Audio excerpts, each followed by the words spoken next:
Assalamu alaikum. Hello, everyone, and welcome to Tech Minds podcast by GIC. Today, it's our honor to have with us Professor Adel Elmaghraby. Professor Adel is a professor in computer science and engineering at University of Louisville, USA. Thank you, Professor Adel, for joining us. It's our pleasure to have you with us. I want to start with a small introduction or briefing about your career, your background, and scientific activities. Okay. Let me thank you for hosting me in this podcast. My name, as you said, is Adel Elmaghraby. I'm at the University of Louisville in Kentucky, USA. I grew up in Alexandria, Egypt. I did my undergraduate degree in electrical engineering with a focus on computer science. And that was in 1973 when I finished my bachelor degree. I ended up going to the USA to study in 77, and I've been in the USA since then, except for brief visits to Egypt and the other areas in the Middle East. Computer science and engineering is a passion for me. I started it when people thought it's a fad that will go away. And obviously, I had to explore many areas of computer science and engineering over the years. I started with an interest in modeling and simulation.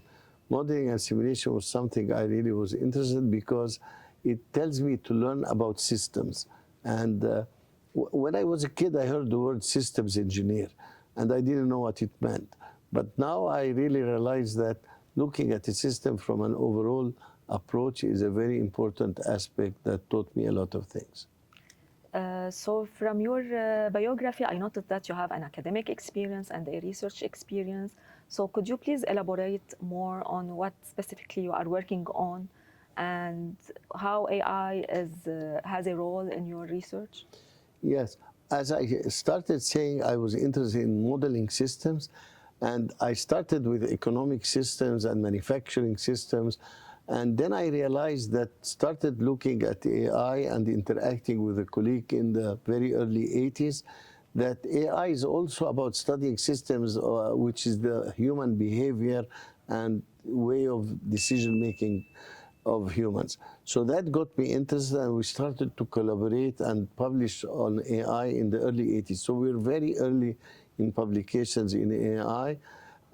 And I learned a lot by realizing that bridging the knowledge between what I learned in optimization and modeling and simulation to AI brought a different perspective. And being an engineer also gave me a perspective of looking at AI from an applied way, that it has to have value rather than only a theoretical interest. So for AI to have a value, could you tell us about any practical case or practical scenario where you have used AI and you see that it will have a future in this use case? Yes. My early experiences in AI started with manufacturing and industrial engineering, collaborating with colleagues in this field. So for example, in using AI to help optimize the design of factories and things like that, that was a very practical experience where we helped businesses optimize their design. Then I moved later to the area of healthcare and realized that this is an area that I start to get more passion about it because it affects people's life.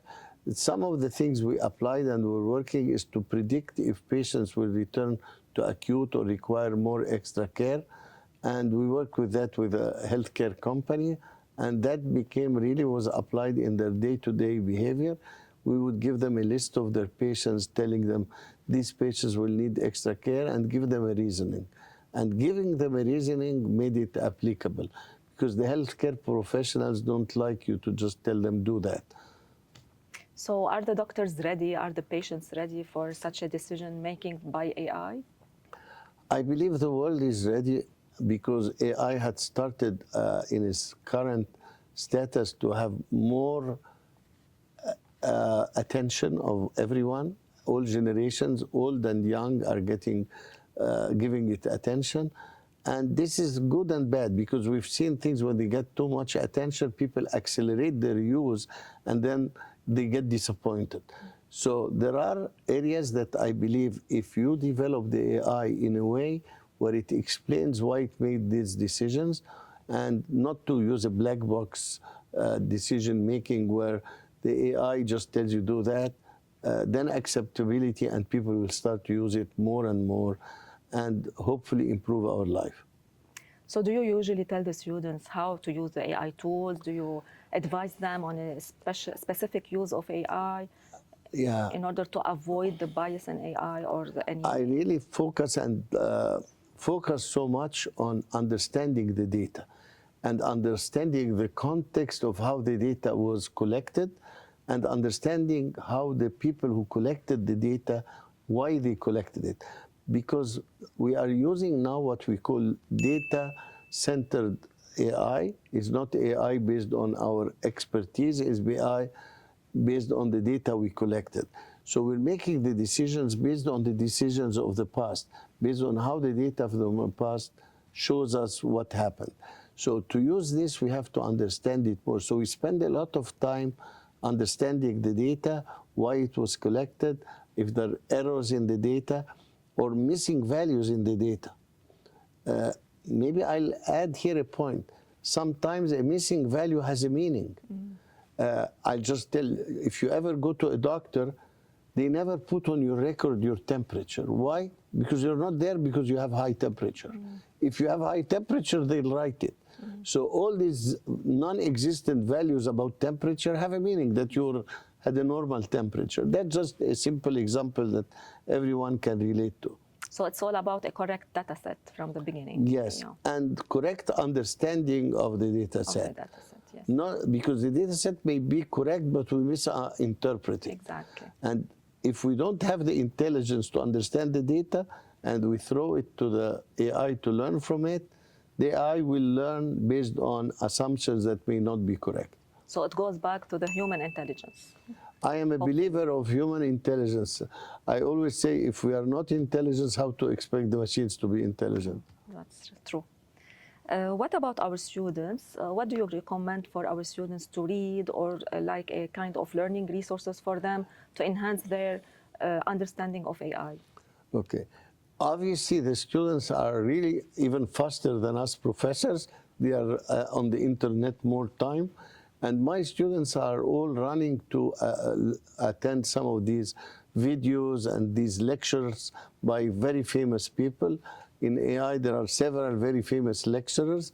And I encourage my students, don't just listen to me, because a different perspective on learning from lectures, from things, gives you a better learning perspective. If you learn from one source, you're only limiting yourself to that source. So I really think there are a lot of YouTubes, there are a lot of courses on these different courses, like from very famous faculty in Stanford, MIT. Some of them are really very well produced. They are not, you know, I can give you a lecture, but producing the lecture to be very well produced is an investment that these universities have invested in. So make use of them. Don't just look at one source. They should look out of the box, as we say, usually. Out of the box and in the box. Yeah. And what I mean in the box is to understand the inner work of the AI. So don't just be a user, particularly if you are a computer science student. Don't be a user. Understand the inner workings of the AI so that you can be also contributing to the future of AI, not the use of AI. So there will always be users, these are consumers and producers. If you want to be prominent, be a producer. Wow. So better to be an active learner. Active learner, yes, definitely. So thank you so much for all the knowledge and all your insights on this topic. It was really our pleasure to have you in this podcast.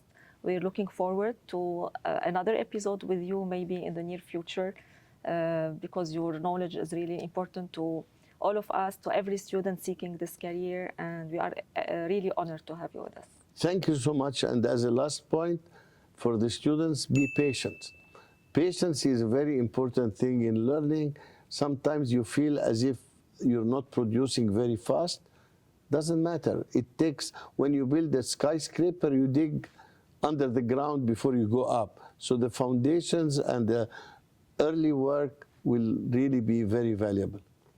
Thank you so much, Professor Thank you. Ayman.